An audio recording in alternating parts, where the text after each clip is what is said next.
లేకపోతే సువార్త నిమిత్తము.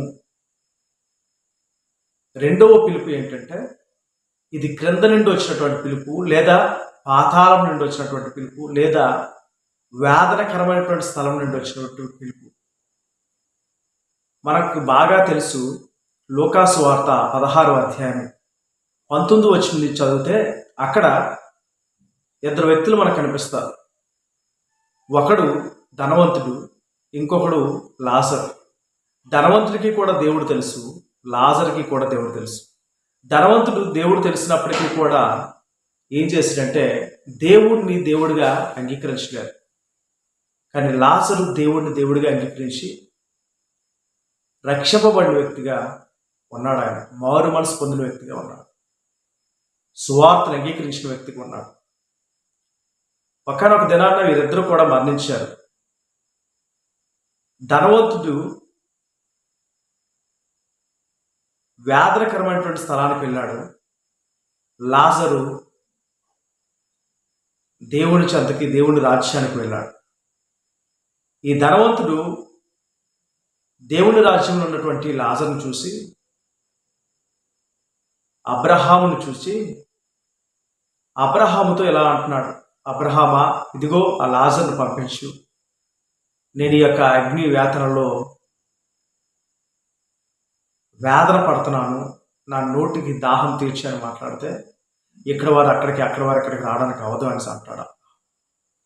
అయితే ఈ వేదనకరమైనటువంటి స్థలానికి నేను వచ్చేసాను సరే, నా వాళ్ళు, నా కుటుంబీకులు, నా అన్నదమ్ములు, నా అక్క చెల్లెళ్ళు, నా బంధువులు, నా స్నేహితులు, నా శ్రేయభిలాసులు అనేక మంది ఉన్నారు. వాళ్ళు ఈ వేదనకరమైనటువంటి స్థలానికి రాకుండా లాజర్ను వారి దగ్గరికి పంపించు, లాజర్ సువార్తను ప్రకటిస్తాడు అంటే, లాజర్ వెళ్ళడానికి వీలు లేదు. కానీ నీ అన్నదమ్ములకి, నీ అక్క చెల్లెలకి, నీ బంధువులకి, నీ స్నేహితులకి, నీ శ్రేయభిలాసులకి సువార్తను ప్రకటించే వారు అనేక మంది ఉన్నారు అక్కడ, వాళ్ళు ప్రకటిస్తారు అని అబ్రహాం చెప్తున్నాడు. ప్రియమైనటువంటి సహోదరి సహోదరుడ, ఈరోజు నీవు నేను గమనించవలసింది ఏంటంటే, మనందరికీ కూడా సువార్త కొరకు ఈ పిలుపు వినిపిస్తున్నాం. క్రింద నుంచి, వేదనకరమైనటువంటి స్థలం నుంచి ఈ పిలుపు మనకు వినిపిస్తుంది.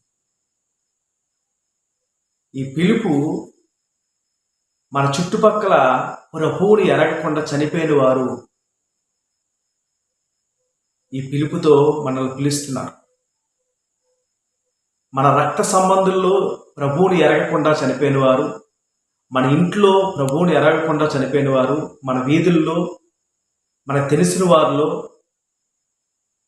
ప్రభువుని ఎరగకుండా చనిపోయిన అనేక మంది ఆ వేదనకరమైనటువంటి స్థలానికి వెళ్ళి, ఇదిగో నా కుమార్తె ఈ వేదనకరమైనటువంటి స్థలానికి రాకుండా మీరు సువార్తను ప్రకటించండి, ఇదిగో నా తల్లిదండ్రులు ఈ వేదనకరమైనటువంటి స్థలానికి రాకుండా వారికి సువార్తను ప్రకటించండి, ఇదిగో నా అక్క చెల్లెళ్ళు ఈ వేదనకరమైనటువంటి స్థలానికి రాకుండా సువార్తను ప్రకటించండి, ఇదిగో నా అన్నదమ్ములు, నా యొక్క రక్త సంబంధులు, నా స్నేహితులు ఈ వేదనకరమైనటువంటి స్థలానికి రాకుండా సువార్తను ప్రకటించండి అని అనేక మంది ఆ వేదనకరమైనటువంటి స్థలంలో నుంచి గొగ్గోలు పెడుతూ మనకి పిలుపుని అందిస్తున్నారు.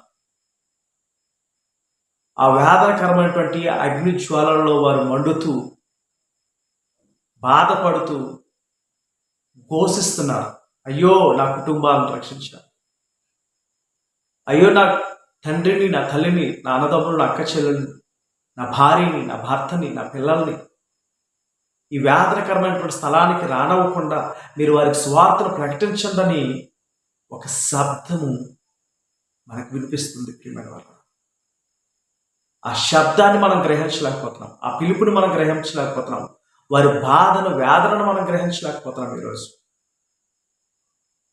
ఆ నరకము కేవలము సాతానికి, వారి దూతలకి మాత్రమే.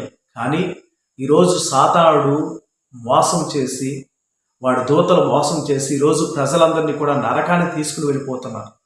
ఆ నరకం నుంచి తప్పించే బాధ్యత మనది. ఎందుకంటే ఆ నరకానికి వెళ్ళిపోతున్న వారు, లేకపోతే అగ్ని జ్వాలలోకి వెళ్ళిపోతున్న వారు, ఆ పాతాళంలోకి, వేదనకరమైనటువంటి స్థలంలోకి వెళ్ళిపోతున్న వారు అందరూ కూడా గగ్గోలు పెడుతున్నారు, ఇదిగో నా కుటుంబాన్ని రక్షించండి, నా పిల్లల్ని రక్షించండి, నా భార్యని రక్షించండి, నా భర్తను రక్షించండి, అయ్యో వాళ్ళు ఈ వేదనకరమైనటువంటి స్థలానికి రాకూడదని గగ్గోలు పెడుతున్నారు. ప్రియమైన సహోదరుడా, ప్రియమైన సేవకుడా, ప్రియమైన యేసుక్రీస్తు యొక్క శిష్యుడా, ప్రియమైనటువంటి క్రైస్తవ విశ్వాసి,